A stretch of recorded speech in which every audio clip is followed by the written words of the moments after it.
Yo, aha, we're back. And if I look clean, it's because I just showered. Um, guess what, baby? We got another W today. Oh my God. Oh my God, he got another W. Oh my God. Um, we're back up to, we're not quite up to where we were before, but like I said, fellas, it's not a straight line, you know?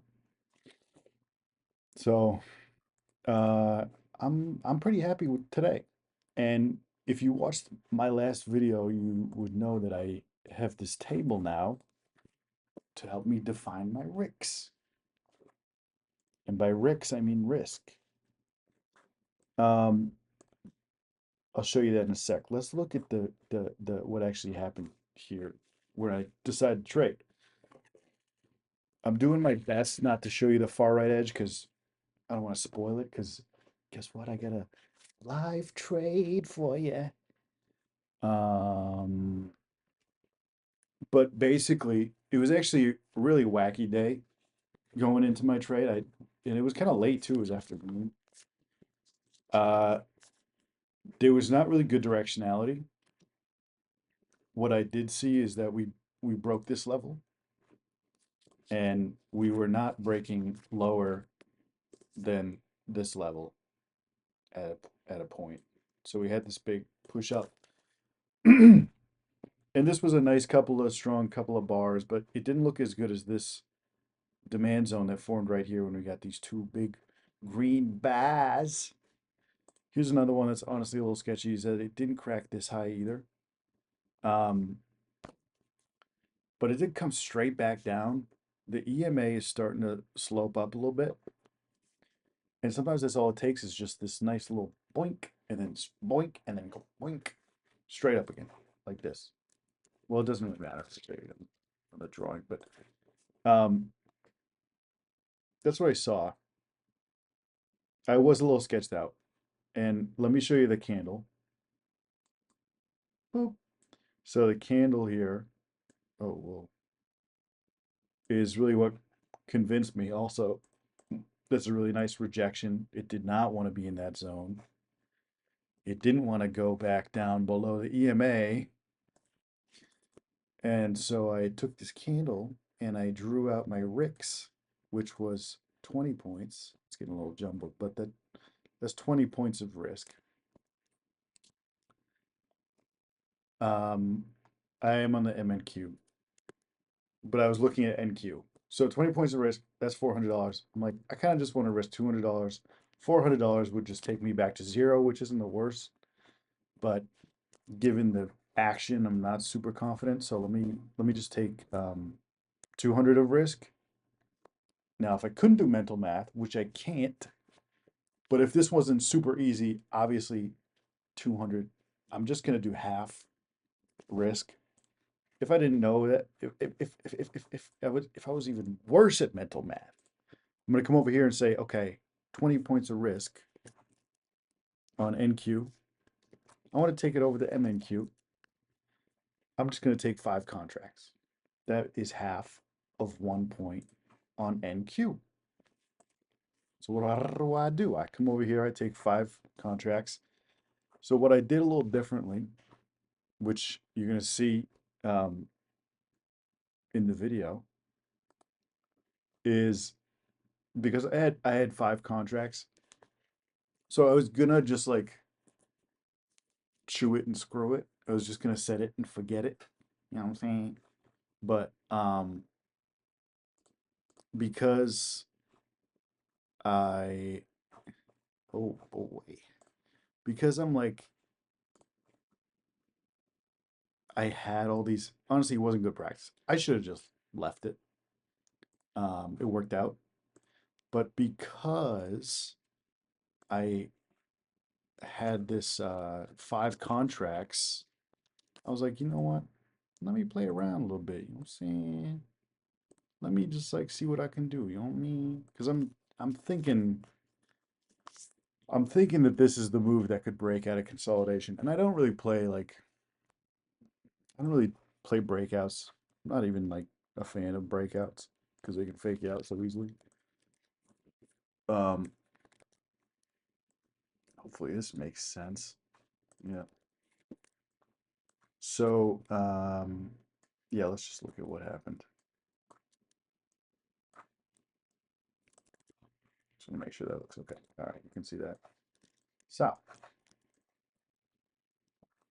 yeah, nice rejection. I buy in there right at 787 at the top of that candle. This one actually didn't go against me too bad, at least not right away. So this whole recording, I don't know if you saw, is like an hour, almost 2 hours long. I stopped it. I think I was in the trade for like 2 hours. Um, yeah, but that's because I was going for this long. That was my last running contract. That's just because I was going for this long thing. So I was like working, or AKA playing Red Dead, which is on sale for $15 on Steam, or was. Um, this is where you get a little sweaty for a second, but honestly, it really doesn't go against you that much. And I think while there's something to be said about the strategy of just setting it, turning off the computer, and whatever happens, happens, there's also something to be said about um, exposing yourself to. So I turned off the thing for a second because I was just gonna not watch it. But then I decided to split up my contracts here. So you can see um, I have 5 contracts open. So I put all 5 at the stop below the zone down there. Oh, little, geez, that looks crazy. And then, wait, oh, I put it on reverse. I'm freaking goofy. All right. So I put 2 at the high. I put 2 at the next high. I could have just put 4 at the high because that's like kind of the primary goal. And then I put that last one as kind of a bonus runner. Um, but all the stop losses are in the same place at the bottom, below the zone. And, you know, it's looking good. See, it really does, like after that first kind of indecisive candle right after I bought, it really doesn't go against you that much. It takes out that first high pretty easy. Once it gets going, it takes out that second high really easy. And then I got my last contract. I just put that at break even and put that baby at the top. And then really all this is just friggin' it goes up there and starts consolidating. I started thinking maybe I'm gonna close out. Um, then I'm thinking that's a higher low, higher high, higher low, but it really just starts consolidating here. And it kind of feels like if it was gonna get up there, it would have gotten up there when we had that other high, or this low here would have, yeah, ignore that, would have broken that. So at this point, I'm just watching consolidation, and then we get a big green flush, and it takes me out afterwards, which you don't see here, but show you in the chat. Show you in the chat.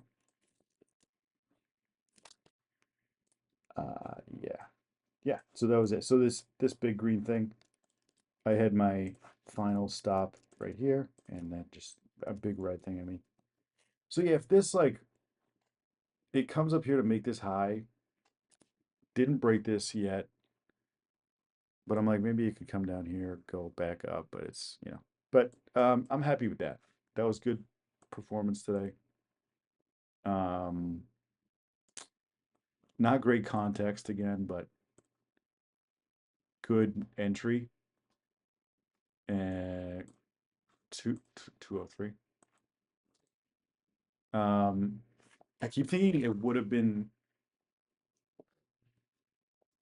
10 times if I had traded on NQ. It would not have been because I did 5 contracts. It would have been twice. So it's really not that much more money on NQ. It's a little risky given the context, but yeah, good day, man.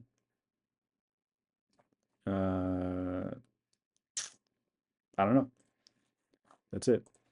But I was listening to the trader trading trading in the zone by Mac Douglas. Um I typed it out like Boston guy. Really good audiobook. If you have Spotify Premium, you can listen to this whole thing for free. So just go listen to it. Um, listen to it at work. This is my second time through. I listened to it at work. I listened to it at the gym today. On my commute. You're gonna spend all this time doing bullshit and listening to funny podcasts. Just listen to something that's gonna make you better. Because I realize psychology really is my issue. Um, a lot of, I think, pretty reliably,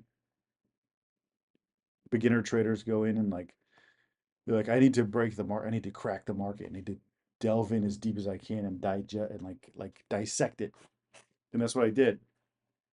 And we all kind of end up coming back to this like you go down deep and then you come back and you're like, oh, maybe simpler is better, and that's it.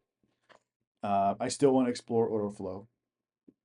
My thing expired on Sierra chart, so not at the moment. I knew I said I was going to put a video out, whatever. Um, but yeah, you can't like in the end, simple is the better. And also at this point in my trading journey, I'm like, how much, um, how much do you need to go through this whole arc to to feel it? Not that I'm a profitable trader, not that I'm at the end of my journey, but that I feel like that was an arc that people go through, and now I'm like, okay, I understand that. I understand coming back to this spot of being comfortable doing simple things, doing the least. And in the Mark Douglas chapter I was listening to today, he talks about becoming available to the market. So that's what people mean when they say let the market come to you. Um, and I'm literally just sitting here taking one trade a week, one and a half, two trades a week. Uh, and once you kind of get over yourself and like start to be a little more patient, that's what trying to cultivate that approach, letting the market come to you. Being available is a good way to put it, the way Mark Douglas puts it, because um, that's exactly what I'm doing. I'm just sitting here.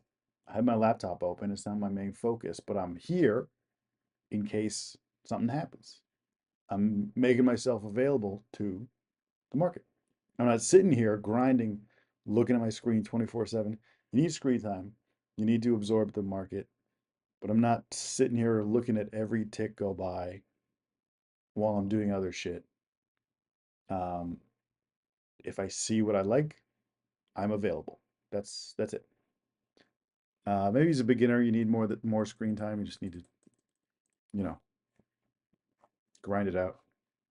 I think I was scalping too early, so I was like micro looking at the market under a microscope, looking at everything, and I think you absorb more than you realize, I think, but at the same time, like I couldn't just go and like trade on instinct, that's not. But yeah, take a step back, make yourself available to the market, let it come to you, let it flow to you. I've been working out, so I feel more patient. I feel relaxed, feel good. So yeah, dude, that's it.